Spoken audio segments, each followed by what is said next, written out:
Joining me on this India First special broadcast is O.P. Rawat, former Chief Election Commissioner of India. Sir, welcome. You heard the Home Minister. He insists that the SIR process for purification of voter list shall continue to detect, delete and deport the illegals. Sir, is the EC within its mandate to detect and delete, and then of course the government deports? Actually, we should forget the political rhetoric because both of them are correct in their positions. What exactly Election Commission is entitled or authorized to do is when you have a prima facie case that somebody has a doubtful record as citizen, only then they can inquire. They cannot universally inquire 100 crore voters' citizenship. That is not their domain, that is not their authority, that is not their right. That is the situation. Fair enough. Sir, the SIR has been done, as the Home Minister pointed out, several times from 1952 to 2004, and then post-2004 is being done in 2025. If objections were not raised in the past on the purification of the electoral list, in your appreciation, does the opposition prima facie have reason to do so now?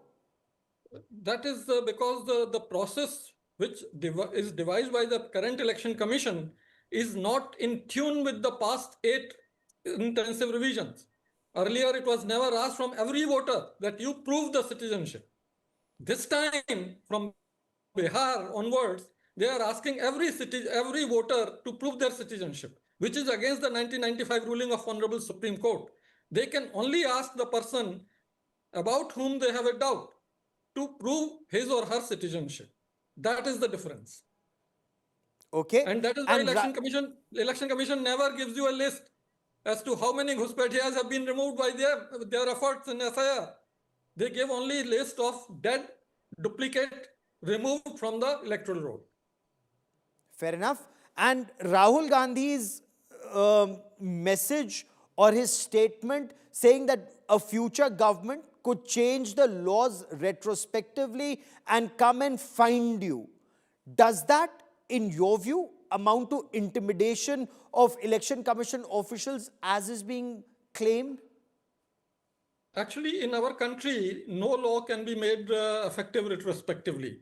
In fact, for saving political parties, they amended the FCRA with retrospective effect. But that was annulled by Honorable Supreme Court. So no law can take retrospective effect, and that is why whatever is being said in this realm is political rhetoric. It's rhetoric.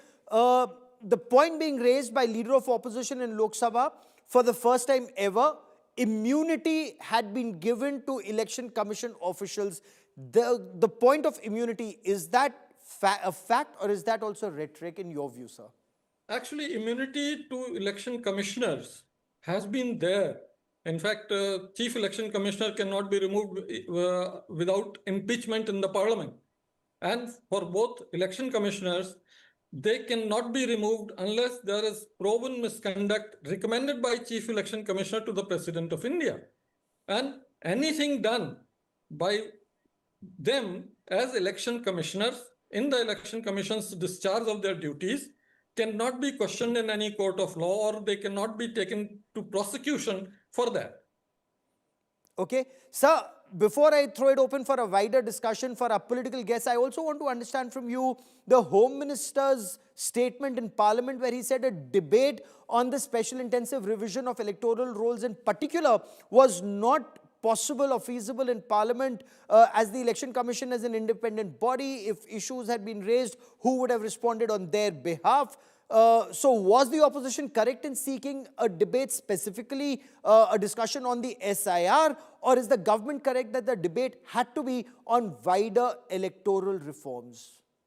Actually, whatever is done by Election Commission under the Constitution, responsibility, that revision of electoral rolls, conduct of polls, all these things, these are never questioned in the Parliament, never discussed in the Parliament. These can be questioned only in the court of law, Supreme Court and High Court.